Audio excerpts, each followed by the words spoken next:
a lot of money, and we're figuring out how to spend it really wisely. And the limiting factor will be really good people, the entrepreneurs with total integrity, commitment, know the technical skills, and can learn whatever, the management, the leadership, the presentation over time. And we've got really good examples. In other words, we're not doing something that hasn't already worked. We have pilots that are working. Yep. And we figure out how to scale it. Well, and then they can be your mentors to the new teams.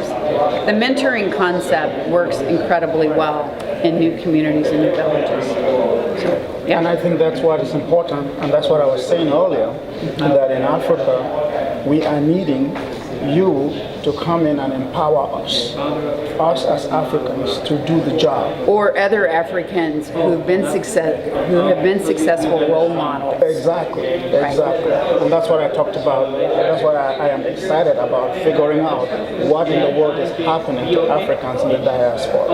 Africans that have come out of Africa or who are actually living in Africa, but can do a lot for change right there in Africa.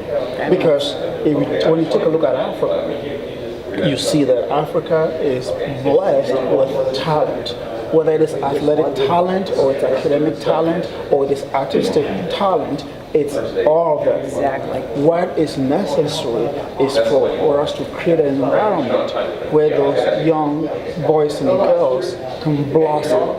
An incubator. Exactly. Exactly. And now with the power of the media, we can leverage, okay? Exactly. We can show these guys how to capture the stories. Well, often they're very modest and humble, okay? They won't talk about the things they've been through, but we have interviewing techniques where other people can get them talking, capture those amazing stories, and they become a role model. I was sharing earlier that if you saw me 35 years ago, I was not a 10-year-old kid in the village, running barefoot, had barely any clothes on, and Who would have guessed? if you had said that is a potential PhD in nuclear physics, they would have said no. But because You had an opportunity. I had an opportunity, today, not only have I become that, I have been able to spend 20-something years teaching American kids. And so, my conviction is that back in those same villages where I grew up and in the other millions of villages in Africa, there are potential doctors, there are potential engineers, there are potential lawyers, there are great entrepreneurs in those villages waiting to be harvested. Exactly. The seeds have been planted.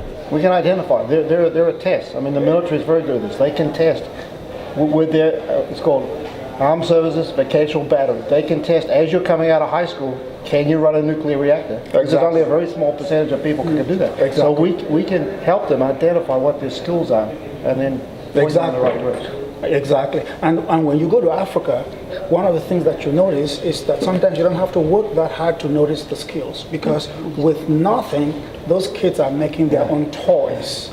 They are doing things with Innovation. nothing that most of our kids here in the West can't do with the best of tools.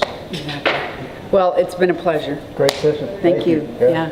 It's nice talking to you.